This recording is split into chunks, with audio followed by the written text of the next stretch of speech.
Et on se retrouve pour la rubrique C'est mon histoire. Aujourd'hui, je reçois un évangéliste, Éric Leblanc du ministère Évangélisation de Puissance. Bonjour Éric. Bonjour Evelyne. T'aimes pas si je t'appelle évangéliste, hein, je pense. Si, ça te va? Oh, je suis un témoin, un évangéliste. C'est ça. Un zélé pour la parole de Dieu. Amen, amen. Avec ta femme Marlène, vous portez beaucoup de fruits dans l'évangélisation. C'est pour ça que je te colle cette étiquette-là, parce que vraiment, vous êtes très actifs avec votre ministère. Et aujourd'hui, Éric, tu viens nous partager comment tu as connu le Seigneur, les débuts de cette relation que tu as aujourd'hui avec Dieu et de quoi le Seigneur aussi t'a vraiment sorti, parce que tu as cherché Dieu dans beaucoup de choses dans ta vie. Tu es né dans une famille catholique, ton papa était policier, tu as eu une éducation assez stricte. Oui. Et à l'école, arrivé à l'école, tu as commencé à subir énormément d'intimidation et ça a été le début d'une grande souffrance pour toi. Oui, dans ma jeunesse, quand j'allais à l'école, j'avais les dents très avancées. Fait que ça, c'était un argument pour me taquiner, m'agacer. Mais aussitôt que les enfants, ils voyaient un arbre, un poteau rongé, bien, on m'appelait le lièvre, le castor, tout ce qui rongeait dans le fond. Moi, ça m'attristait parce que moi, je voulais tout simplement être aimé par les gens. Bien sûr. J'étais un enfant. Un enfant, souvent, va blesser inconsciemment. Mais ça m'amenait aussi à réagir. À réagir comment? Bien, sortais mes poings, des fois, pour me défendre. J'aimais pas ça, mais ça m'emmenait plein de tiraillages, d'ennemis même dans la classe. J'étais pas aimé par les élèves parce que je me battais, mais eux autres, ils me traitaient d'un autre nom. Fait que ça vice-versa. Fait que ça allait même plus loin que ça. Les plus grands à l'école, ils faisaient des ronds, puis ils voulaient que je me batte avec un autre plus jeune, un jeune de mon âge. Ils le payaient 25 cents par jour. C'est affreux. 25 cents. Avec le taxage, ça a commencé comme ça dans ma vie, le taxage. Quand j'étais dans l'autobus, ma première idée quand j'étais dans l'autobus, c'était, aussitôt que je sors, un sprint de 100 mètres, comme aux Jeux olympiques, pour arriver, pas à la médaille d'or, mais à l'école. C'est ça, pour que personne puisse t'atteindre sur le chemin entre l'autobus et l'entrée de l'école. Ouais. Et malheureusement, c'était pas toujours le cas. Des fois, on réussissait, ou aux pauses en récréation, les jeunes venaient me tabasser. C'est affreux. Fait que la course, partir de l'autobus au bâtiment, pour moi, ça a été comme un entraînement. Parce que quelques années plus tard, j'ai fait de l'athlétisme. Et là, je réussissais à gagner plein de médailles.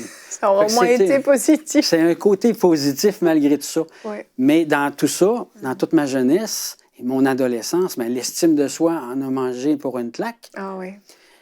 L'estime de soi, la confiance en soi. Donc, j'ai eu aussi beaucoup d'échecs à l'école. Fait que là, mes parents n'étaient pas contents parce que j'avais des mauvaises notes en même temps à l'école. Je voulais performer à l'école, mais je performais dans le sport. Ouais. C'était là ma passion, ma performance. Mais ça m'a poursuivi dans mon adolescence aussi. À l'adolescence, j'étais dans une polyvalente, j'étais bon dans le sport, mais j'étais pas bon encore à l'école parce que l'intimidation continuait. Mes dents avaient encore un problème à l'adolescence. Ça suivait. Je n'étais pas capable de m'affirmer dans tout ça. Je gardais ça en dedans de moi. Je n'étais pas capable de prendre confiance en moi du tout. J'avais aucune confiance en moi. Mais un jour, un entraîneur a eu confiance en moi dans le sport. Mais malheureusement, ça a été plus loin. Il y a eu des abus à travers cet entraîneur-là. Ça ne m'a pas aidé dans ma confiance encore. Puis je n'étais pas plus capable de m'affirmer ou de prendre position. Et ça a continué aussi à travers ma carrière militaire. Oui, parce que tu t'es lancé dans l'armée en sortant de l'école. Oui. Et là, même dans l'armée, tu n'étais pas plus respecté que ça, puis ton estime était toujours détruite. Oui. À 17 ans, je suis rentré dans l'armée. Mais il y a eu des bons côtés dans l'armée malgré tout ça. J'ai eu la chance de faire des missions à travers le monde. J'ai eu la chance d'être un homme discipliné. Mais je suis tellement discipliné que ma femme vous dirait que je suis trop discipliné. Des formations professionnelles. Des formations professionnelles. Et là, pendant que tu étais à l'armée, tu as commencé à chercher des solutions pour te sortir justement de cette souffrance et tu as lu beaucoup de livres qui t'ont amené dans différentes choses. Oui, je m'intéressais beaucoup au Nouvel Âge. Toute l'énergie, la puissance, le surnaturel. Puis la téléskinésie, faire déplacer des objets par la pensée, le Reiki. Des gens m'ont dit que le Reiki, ben, c'est comme Jésus, il impose les mains aux gens, puis les gens sont guéris. Je me suis fait mentir par l'ennemi, mais sans le savoir. J'étais ignorant. Puis dans le Nouvel Âge, c'est toujours l'amour, l'amour, l'amour. Mais moi aussi, je voulais être amour. Fait que je suis allé vers ça, vers une solution. Je n'avais pas de solution avant ça. Ma solution, c'était l'amour. Je voulais être aimé, admiré. Fait que j'ai commencé à monter mes propres conférences, qui n'étaient pas vraiment très bonnes. C'est ce que je me suis rendu compte avec le temps. Mais en même temps, je voulais être admiré. Je me souviens, quand j'étais dans le monde, j'allais dans les bars, puis je montais sur les caisses de son pour que les gens me regardent, m'admirent. Même si je dansais mal, ils m'admiraient, ils me regardaient. Tu voulais de l'attention. Je voulais de l'attention, de la reconnaissance. En fait. C'est ça. Dans le sport, par contre, là, les gens m'admiraient parce que j'étais le leader. À ce moment-là, là, je prenais position. Et là, tu te sentais important, en fait. Oui. Là, je gagnais des médailles, des trophées. Donc là, j'étais reconnu pour ce que je faisais dans mon entourage. Et un jour, tu t'en peux plus, en fait, et t'envoies un mail à 3 organismes différents en disant « Aidez-moi, je cherche Dieu », c'est ça? Oui. C'est une question assez spéciale pour un non-chrétien à l'époque. Je croyais en Jésus, mais je n'étais pas pratiquant. Puis, il y avait des émissions à la télévision. Je leur ai écrit un courriel. Puis, ils m'ont répondu, soit par courriel, ou il y en a un qui est venu cogner à ma porte. Pour t'apporter un évangile, c'est ça? Pour m'apporter un évangile, mais m'expliquer aussi c'était quoi le plan du salut, connaître l'évangile, connaître Jésus. Fait que, une première discussion ensemble, mais j'acceptais pas à ce moment-là le Seigneur. Mais en 93, j'étais à Boston, j'écoutais un conférencier qui prêchait la parole de Dieu, mais je ne comprenais pas beaucoup parce que c'était en anglais. Je comprenais mal l'anglais à ce moment-là. Mais j'ai senti dans cette conférence-là quelqu'un me prendre par le col puis m'emmener en avant. J'ai vraiment senti, puis c'était spirituel, je le sentais. J'ai senti quelque chose venir se déposer sur moi. Il y a eu une touche de Dieu ce jour-là. Il y a eu un rendez-vous ce jour-là. Mais tu n'es pas né de nouveau non plus cette journée-là. Non. Mais tu as senti, tu as vu l'existence de Dieu et tu t'es rapproché de Dieu, en fait. J'ai senti tout le long de ma carrière militaire après ça une protection de Dieu. J'ai des histoires que j'ai vécues en Bosnie, entre autres, que j'ai vu la main de Dieu. Normalement, je ne devrais même pas être ici. J'ai vu la main de Dieu. Fait que, oui, il y a eu une touche de Dieu ce jour-là. Je savais qu'il m'emmenait vers lui, tranquillement. Et finalement, un jour, tu as rencontré une femme qui s'appelle Marlène. Marlène, oui. Oui. En 2009, j'ai rencontré Marlène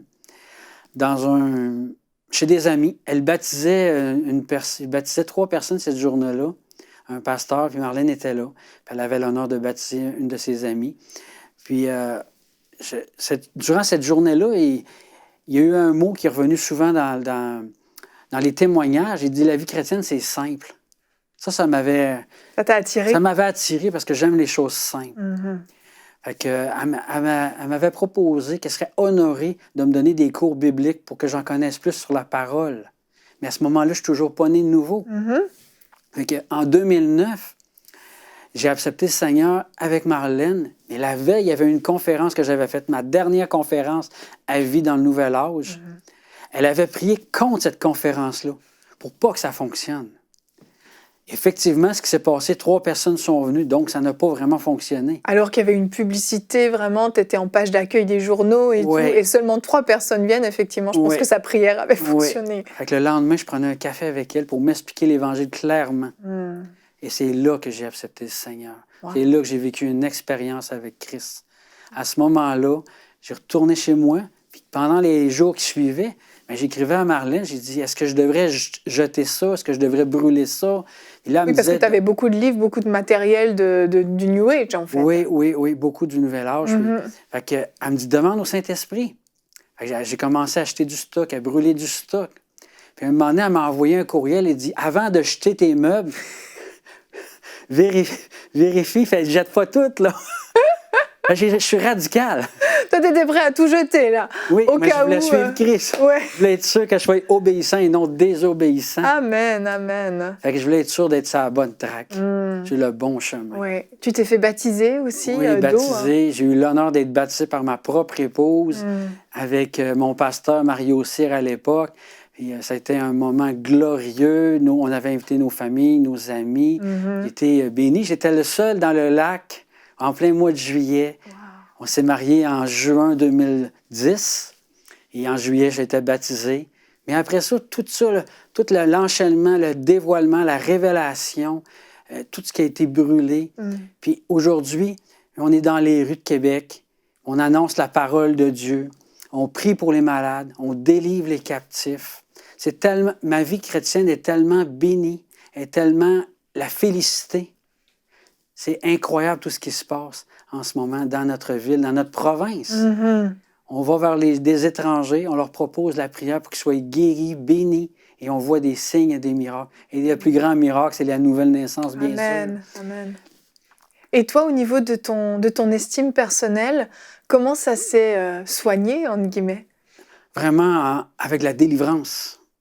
Tu as eu besoin de passer par la délivrance après ta conversion? Oui, après ma conversion, surtout que j'ai été converti. Quelques jours plus tard, j'étais déjà en délivrance. Moi, je prenais tout. Parce que, dans le fond, tout allait bien dans ma vie, moi, avant. À part l'estime de soi. Je disais pas l'homme parfait, mais tout allait bien. J'avais pas de problème, pas de dépendance, ces choses-là. Mais je voulais le meilleur. Moi, je suis venu à Jésus parce que je voulais le meilleur, tout simplement. Puis je me disais que ça doit être lui le meilleur. Amen. Avec l'explication de l'Évangile, j'ai découvert que c'était lui la solution, le chemin, la vérité.